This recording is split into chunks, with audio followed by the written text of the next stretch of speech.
이사야 61장 1절부터 3절까지를 하나님의 말씀 읽었습니다. 한 사람이 이야기를 하는 것입니다.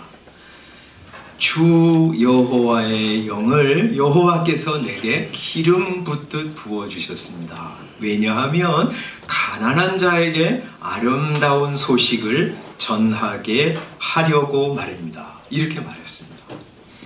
하나님께서 나를 보내사 마음이 상한 자를 싸매고 고쳐주도록 하기 위해서, 또 포로된 사람, 갇힌 사람들에게 너희는 이제 해방이야 자유야 하고 해방을 선포하기 위해서 나를 보내셨습니다. 여호와의 은혜의 해 그리고 하나님의 보복의 날을 선포해서 모든 슬픈 자를 위로하라고 나를 보내셨습니다. 시온에서 죄를 뒤집어 쓰고 상복을 입고 슬퍼하는 사람들에게 화관을 씌워주고 기쁨의 기름을 발라주고 찬송의 옷을 입혀주라고 저를 여호와께서 보내셨습니다. 그래서 그 사람들을 의로운 나무, 여호와께서 심으신 그 영광을 나타낼 사람들이라고 일컬음을 받도록 하기 위해서 여호와께서 나를 보내셨습니다 하고 말하고 있습니다. 이게 누굴까요? 여호와께서 주의 영을 기름 붓듯 부어주셔서 나를 세상에 보내셨습니다 하고 말하는 이분. 누가복음 4장에 보면 예수님께서 자신이 자라나신 나사렛의 한 회당에 들어가셨습니다. 4장 16절에 보면 이렇게 말씀하시죠. 예수께서 그 자라나신 곳 나사렛에 이르셔서 안식일에 늘 하시던 대로 회당에 들어가셨습니다. 회당에 들어가면 이제 일주일마다 한 번씩 유대인들은 어느 곳에 있든지 회당회를 찾아갔습니다. 예수님도 늘 그러셨습니다. 이 회당회에는 랍비라고 하는 사람이 있었고요. 하나님의 말씀을 강론하는 사람이었고요. 또 어떨 때는 외부에서 어떤 하나님의 말씀을 잘 강론하는 사람이 있으면 그 사람에게 하나님 말씀을 읽고 강론할 수 있도록 했습니다. 예수님께서 이렇게 회당에 이제 들어가셔서 하나님의 말씀을 전하려고 하십니다.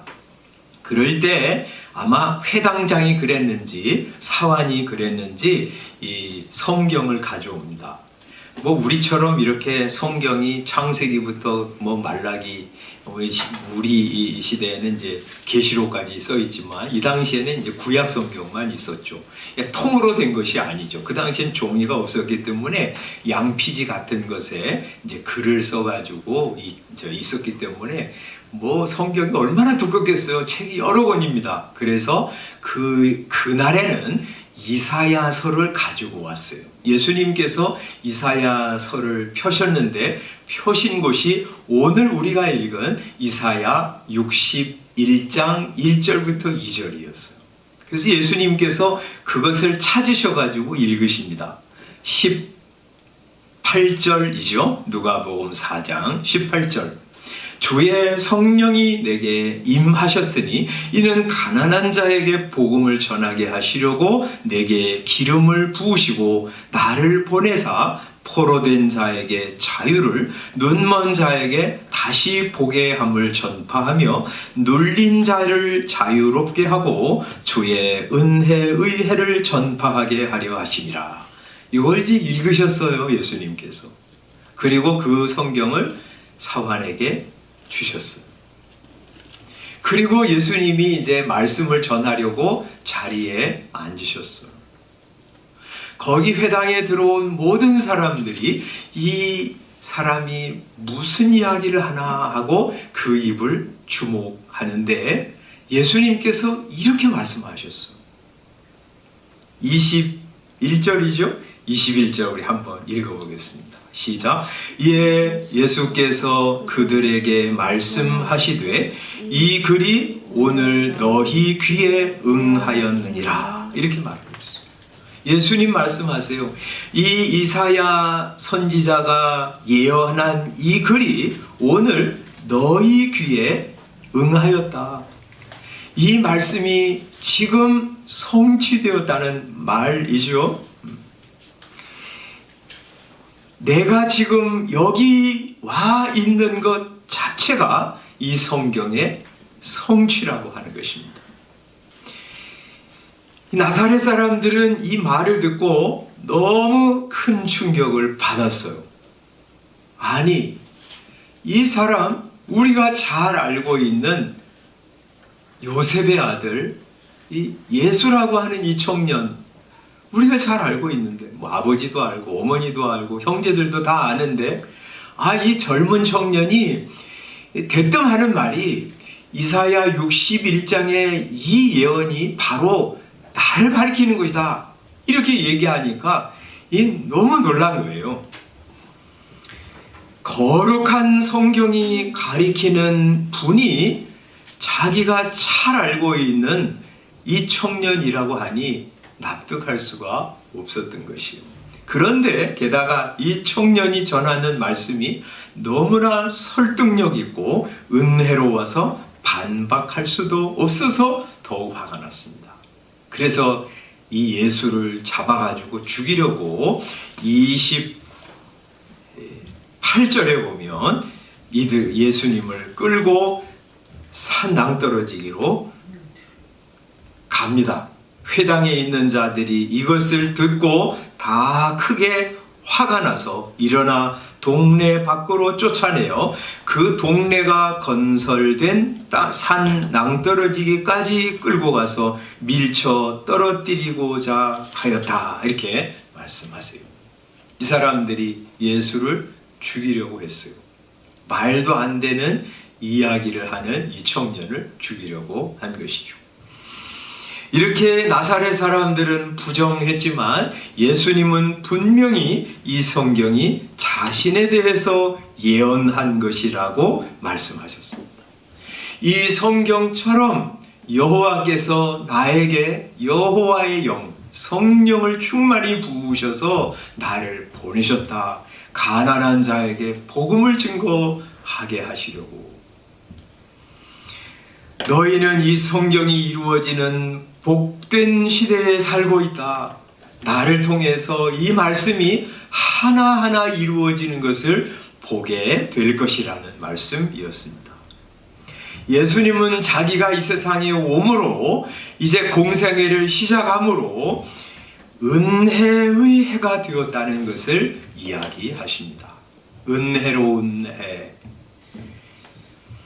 은혜의 해가 어떤 복된 일이 일어날지 성경은요, 구약 성경에서 안식년 제도, 희년 제도를 통해서 은혜의 해가 어떻게 복된 해인지를 미리 알려주셨습니다.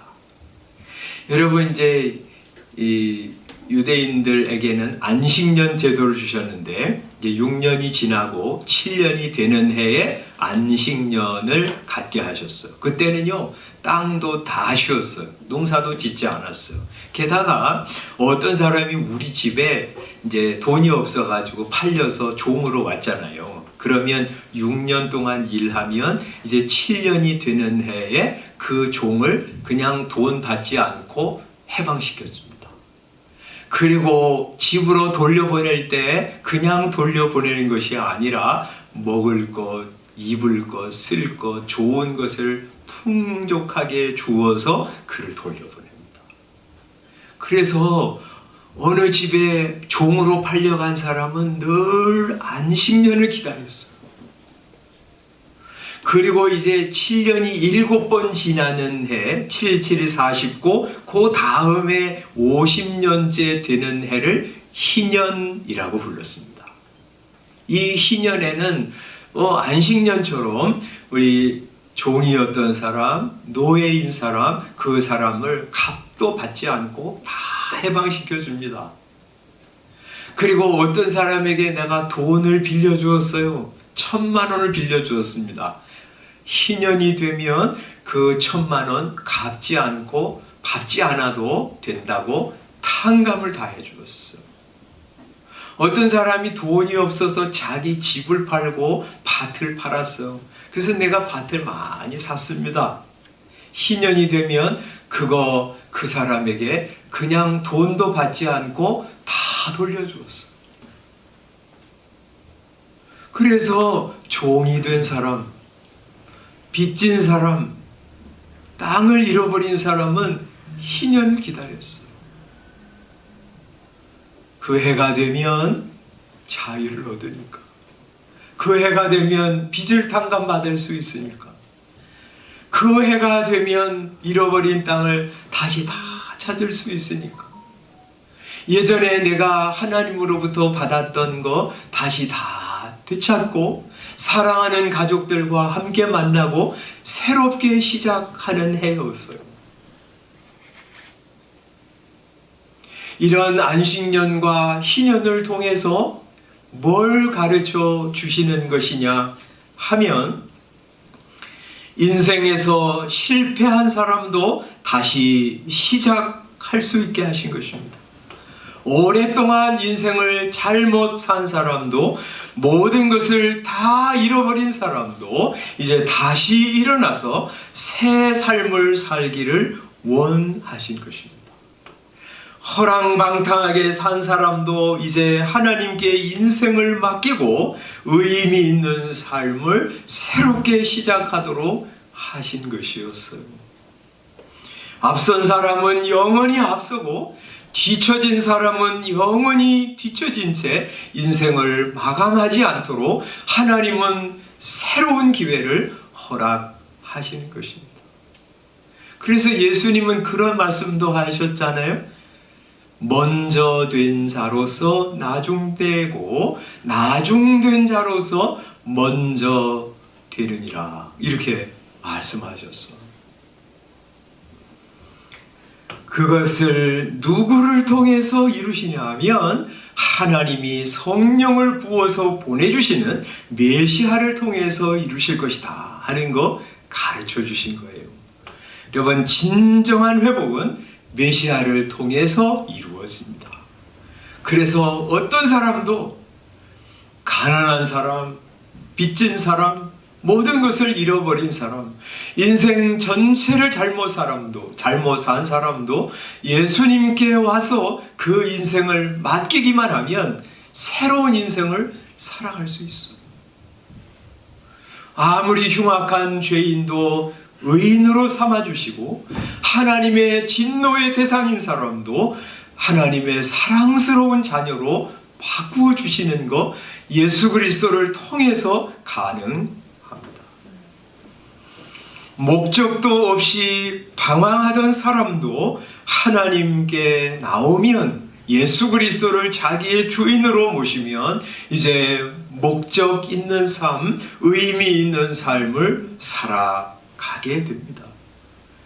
돌같이 굳은 마음의 소유자도 예수님 앞에 오면 마음이 부드러워져서, 마음이 부드러워진 상태로 살아가는 것이 인간답게 살아가는 것이잖아요.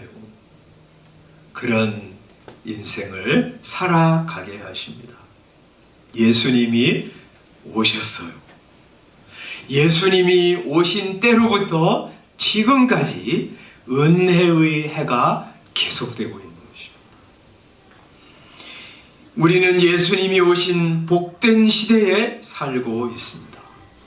예수님은 그래서 이사야 61장에서 말씀하시는 것처럼 가난한 자에게 찾아가셔서 아름다운 소식을 전하게 하시고 그 아름다운 소식을 받아들여서 새로운 인생을 살아가게 하십니다. 마음이 상한 자에게 찾아가셔서 마음이 상한 것을 싸매어 회복시켜 주십니다. 포로된 사람, 갇힌 사람에게 찾아가셔서 자유를 누리게 하십니다. 마음이 슬픈 자를 회복시키시고 기쁨을 누리며 살아가게 하십니다. 그래서 가난한 사람은 예수님께 나아가면 됩니다. 없는 사람들 예수님께 나가서 자신의 생애를 맡기면 하나님께서 그 사람을요 부자가 되게도 하시고요, 혹은 물질적으로 부자가 안 돼도 예수님 안에서 천국을 누리며 살아감으로 영혼의 부유함을 누리며 살아가게 하십니다. 예수님 그렇게 말씀하셨잖아요. 심령이 가난한 자는 복이 있나니 천국이 그들의 것이라. 그래서 예수님 앞에 온 사람은 세상적으로 부자가 되는 사람도 많아요. 그렇지 않을지라도 그는 천국을 그 마음에 소유했기 때문에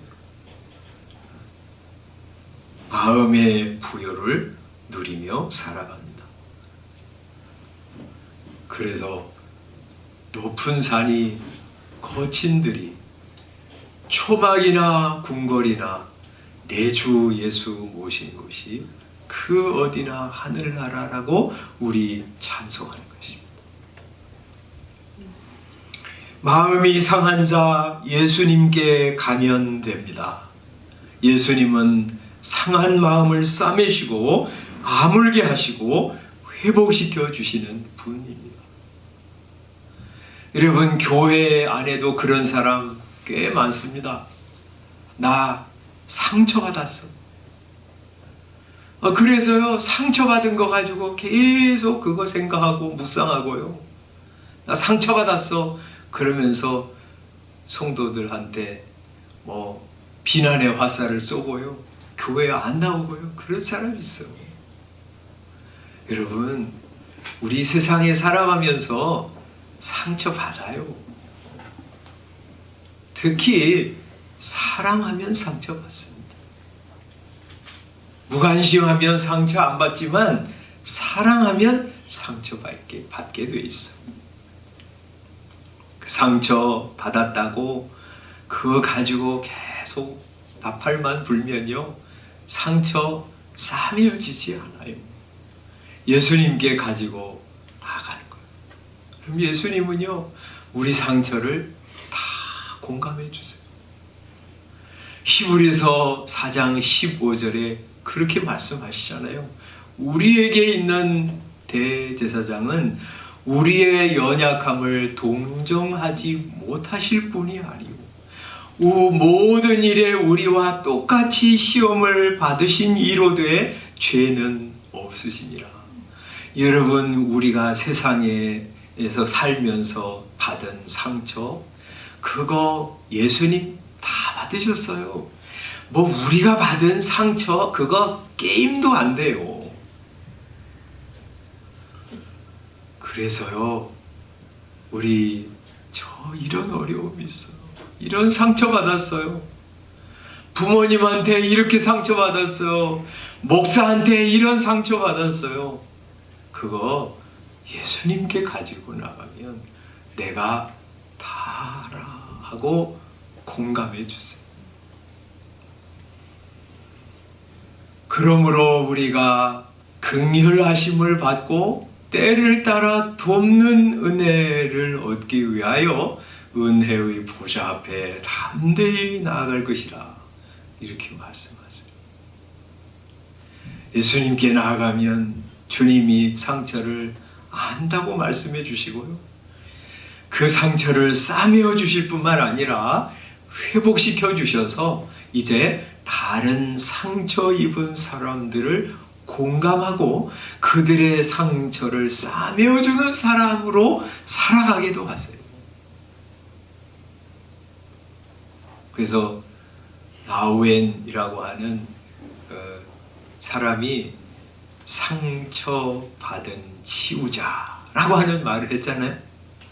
여러분, 치유자는 어떤 사람이 치유자가 진짜 될 수 있냐면 상처받았던 치유자가 진짜 치유자가 될 수 있어요.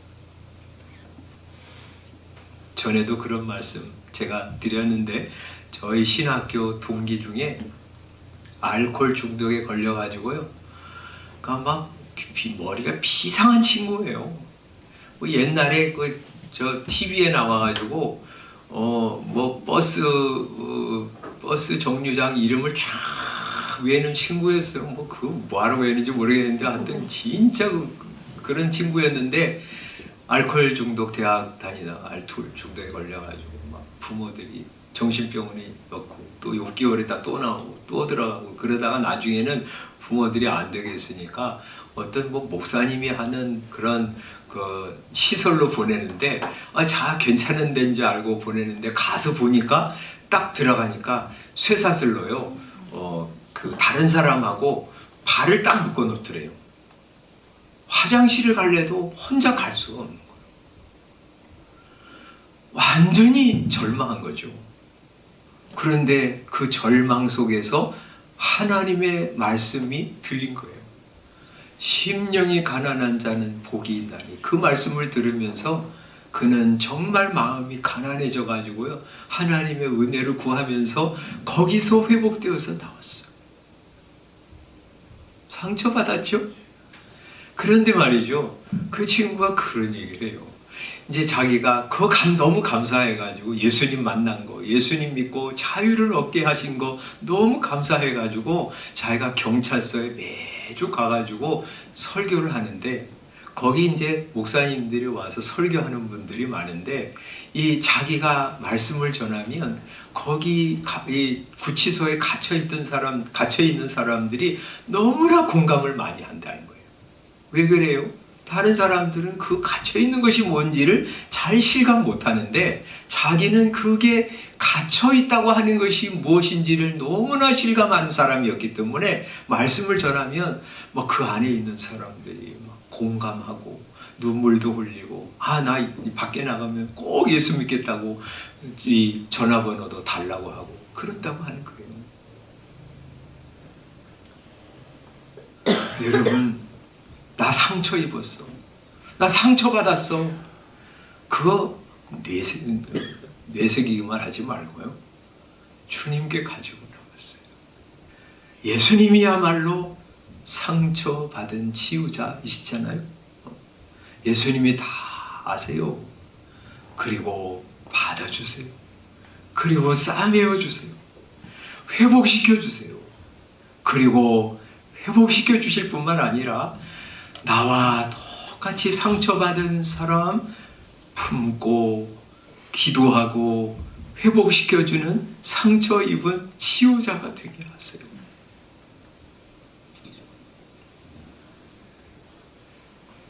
포로된 사람, 갇혀있는 사람도 예수님께 나아가면 됩니다. 그러면 자유를 얻습니다. 요한복음 8장 32절에서 예수님 그렇게 말씀하시잖아요. 진리를 알지니 진리가 너희를 자유케 하리라. 혹 사람들이 오해할까봐 조금 더 가서 아들이 너희를 자유롭게 하면 너희가 참으로 자유로우리라 이렇게 말씀하세요. 우리 세상에 있는 모든 사람들은 다 지배 아래 있는 사람들이에요. 죄의 지배, 죄의 종노릇 하는 사람들이에요. 죽음을 두려워하면서 죽음에서 벗어나지 못하는 사람들이에요. 그런데 예수님께 나가면 진리를 알게 되고 진리를 알면 자유를 얻습니다. 그래서 죄로부터 자유를 얻어요. 옛날에 나를 죄가 끌고 다녔다면 이제 예수님 안에 오면 자유를 누리게 되고요.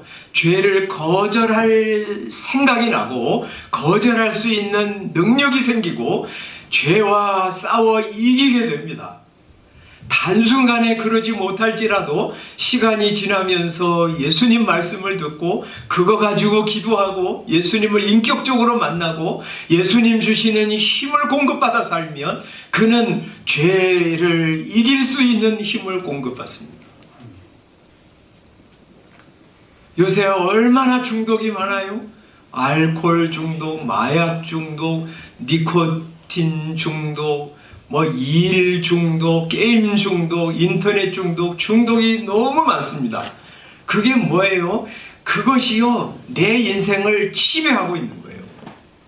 그래서 직장 가야 되는데 거기서 헤어나오지 못하니까 직장도 못 가는 거예요. 공부해야 되는데, 학교 가야 되는데 밤새도록 거기서 벗어나지 못하는 거예요. 그게 지배하는 거예요. 종로로 타는 거죠. 그런데 예수님께 나오면, 예수님께 내 인생을 맡기면 거기서 헤어나올 수 있어요. 자유를 얻을 수 있어요. 게임을 해도 내가 하고 싶을 때 하고 안 하고 싶을 때 안 할 수 있는 힘이 생겨요.